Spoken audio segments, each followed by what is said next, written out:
Hey everyone, we are preparing the haricot beans for fermenting.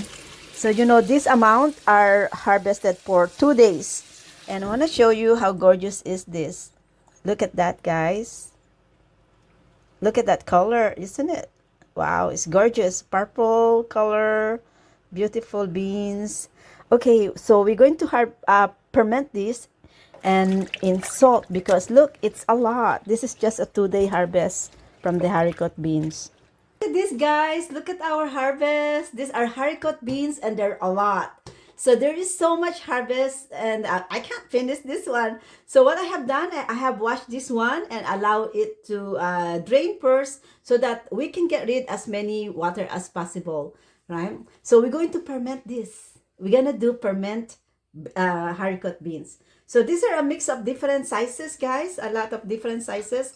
Unfortunately, I haven't sorted out the sizes of it.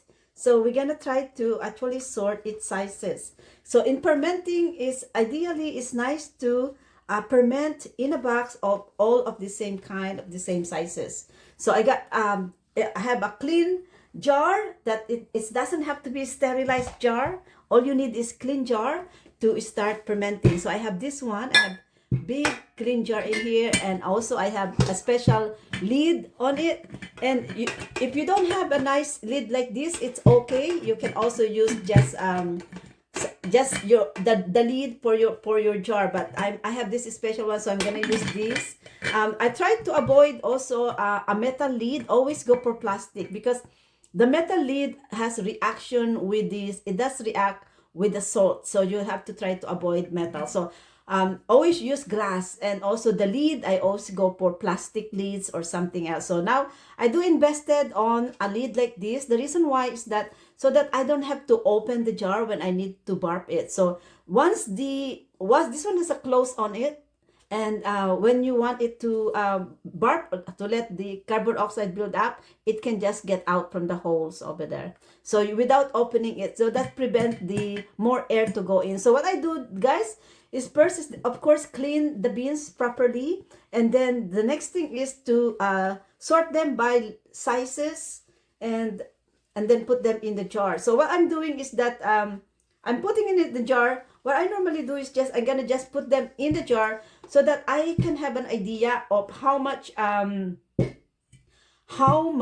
salt I'm going to use. So what I normally do is I will just because I don't know how much beans will fit into this, and according to my guide is that I need 2% brine on this to ferment it. So we're gonna do is to find out how much is 2% brine in these containers, right? So what I normally do is just I will pre-fill this one up, fill this one up with my with all of this, with all the greens, fill up this, and now we're gonna fill this one up so that we can figure out how much brine we're gonna need. So I'm just gonna fill this one up, and then I'm going to measure this one of find this up. So let's just do this.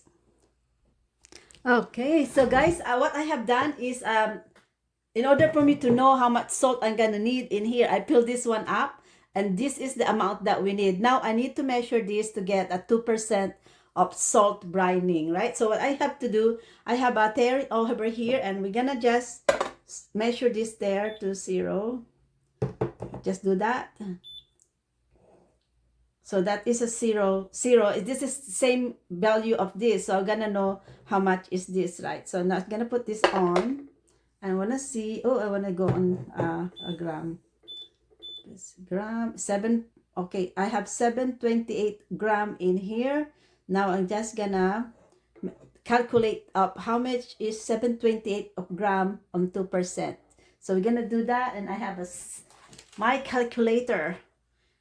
Okay, 728 times 2%. So I need 14.56 gram of salt.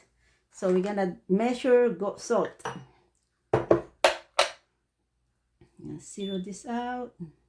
0 salt. I need 14 point. Just 14 is good enough.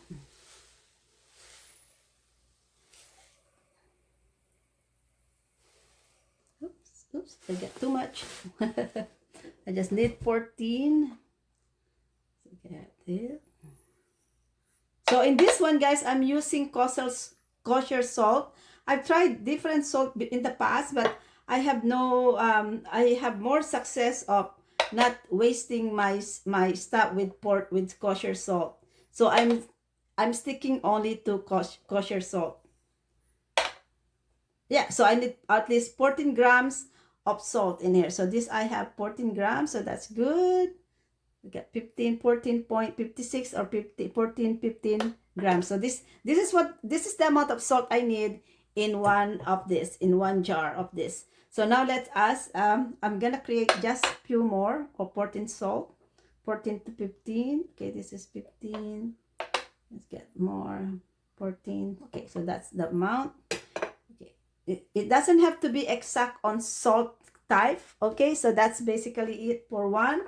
So now we're gonna do is we're gonna fill up our jar of the same amount of this.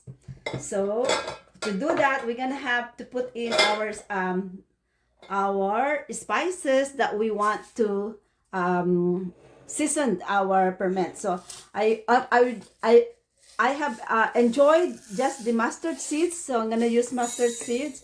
I find actually that using just plain ingredients on this is what I need. I did try anise last time, and I also tried clover and stuff, but I did just enjoy the basic ingredients. Actually, just pepper, just some pepper on there. Chili as well. Where is my chili? I need some chili pepper flakes, and also I use bay leaves. I'm gonna go and grab some of my chili pepper flakes because we want some chili pepper flakes on it. Okay. Then slowly I will also go through it there. So gonna go grab some chili pepper flakes because those are okay. So I got my chili pepper flakes. So what we're gonna do is a little bit of chili pepper flakes in here, and as we go along, we're gonna fill this one up, and then we also gonna put some of this in here. So guys, so we try to get rid of the part that is not ideal or not good. So we only just get the good part. So we're just gonna fill this one up, and we're gonna make it compact.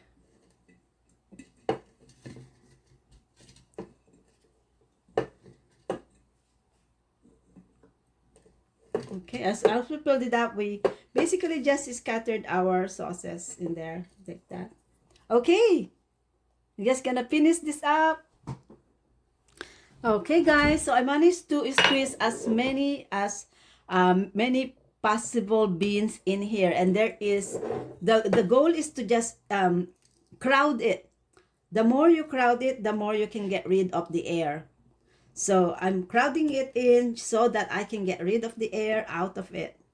So as soon as I can still fit in something, then there's still a room for it. So the goal is that to minimize the air inside the jar so that we can have a good ferment.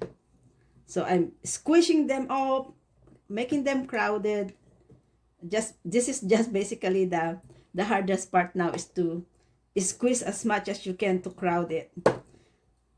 Okay. So as I did trim them out at the end, and I also tried to get same height on it, so that it is important of the same height because of the water. When you put water into the jar, you want everything submerged. So that's how far I can actually fill this one up. Okay, so we're gonna add more of the pepper. You at this stage also, guys, if you have on garlic, you can go ahead and add some garlic, but they have something with the garlic that they don't some a little bit more risky about the formation of the garlics. I cannot just get the words about it. I'm just gonna quickly stop to search about that words that comes with the garlic. Okay, so I found out, just do a bit research. So if you use canning, or fermenting, there is actually risk of botulism regardless of what you do. But in the guideline is that as long as you have a clean jar and your vegetable is clean and fresh, then you are also having the right percentage of brine, you should be safe. So I have been doing brining and fermenting for quite a few years now. And so far, I used to put garlic in here. And honestly, it's good to have garlic. Unfortunately, I don't have garlic at home right now. So this is basically the plain one. So this time, I'm only using basically the mustard seeds. Lots of mustard seeds in there. And also some basil leaves, which I'm gonna add more because I like to look at the basil leaves in four sides of the bottle there, corners. And also that's just put it in there because I love the look of that. And these are our right now I'm using about 14 grams of salt. And according to my research is that for 1 liter, actually it's the 2%. You are, if you don't have a measuring if you don't have a measuring weight, you can just anticipate. If you don't have this one, Western Faith, you can anticipate about 2 tablespoons to a half in one of these big jar. Okay, so I got that there. I got all ingredients I like. That's good enough for me. I got pepper flakes in it, which I can add more pepper flakes. Where's my pepper flakes? There, add more pepper flakes because I love pepper flakes. I like it spicy. Okay, so now we're gonna fill this one up with water. I pre-boiled the water last night and I have it cooled down. So I'm just gonna cover them all the way up to the, and I have one of these because they will with the water, they will the veggie, they will resurface up, but I don't like them to resurface up, so I'm gonna just use one of these, or I'm gonna try to make sure that there is also nice space. So far I think I cannot put anything anymore. So once you if you crowded them, they won't be able to lift up themselves like that. Yeah, so far so good. They're staying in there, but I still want to put a weight on it so that okay, so the goal is just to cover the greens all the way up to the neck. Yeah, so all the way up to the neck. So in the next few days, about 7 days, this will become it will get cloudy, it will become bubbly, it will start fermenting. So when you have that first few days of fermenting, I normally catch the water. I don't toss it away. I just gonna put them. I remove some of the water because these are, as they ferment, they will produce the juice. They will bring out their own juice, and this can overflow. So what I do is I will normally just bring it out, collect those brine, and put them in the refrigerator, because as time goes by, the water will sit down, it will go low, it will evaporate. Then you need to peel those lost water in order to keep them up to the up to the neck of the bottle. So usually I will just keep about 1/4 or half inches that is not occupied with water, so that there is room for the juices to produce some more from the bottle in here. So now I'm gonna this one, I'm gonna cover it with this one here. For now, this is lock. It's lock on it. But as I see some bubbles that will build up of it, I will just unlock it. By unlocking it is basically just pressing it down. When you press it down, then there is a space there where the air and the carbon dioxide can escape from the bottle. So that's done up.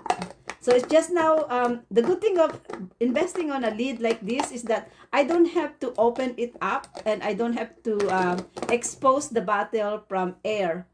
So we want it air as much as possible is airfree. As you can see, guys, okay, you can see some of the bubbles when I move this one, that the bubbles from the bottles is escaping. So that is one thing also that you can do.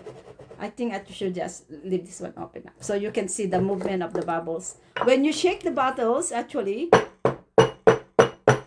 you see that when you shake it, you can remove some of their air. So you don't want as much as possible. We want to get rid of those air that is trapped in between the beans from the bottles. Okay, so that's shaking it. That is taking off all those air. So see all those, yeah, good. So that's good.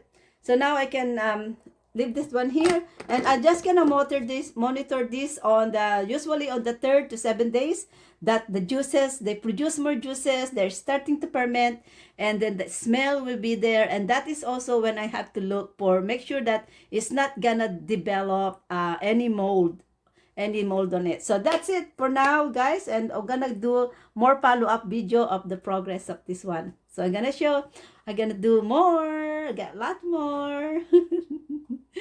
This is my life as a digital business owner, and I hope that I am sharing with you what I have learned to preserve your harvest and save money, and at the same time extend the life of your harvest, guys.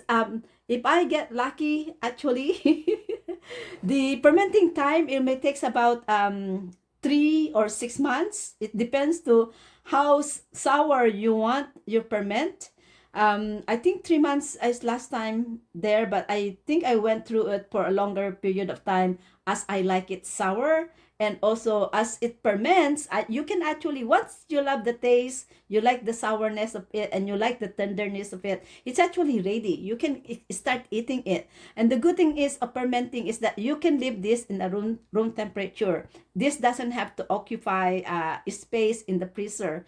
And that's why I like fermenting. It's my way of storing it. So once it's all fermented, then you're gonna put a plastic lid on it, which is something like this. I don't like using tin, because the tins can produce the tin can produce rust. It produce rust, so I don't like to use tin cans. So once it's fermented, you're gonna actually cover it with a lid, something like this, that it seals it. Okay, so for now, this is how it is, guys. This is my fermenting. There you go. And of course, I'm gonna put a label on it so I know how long is my ferment and how aged it is. Okay, guys, thanks for more. Bye for now.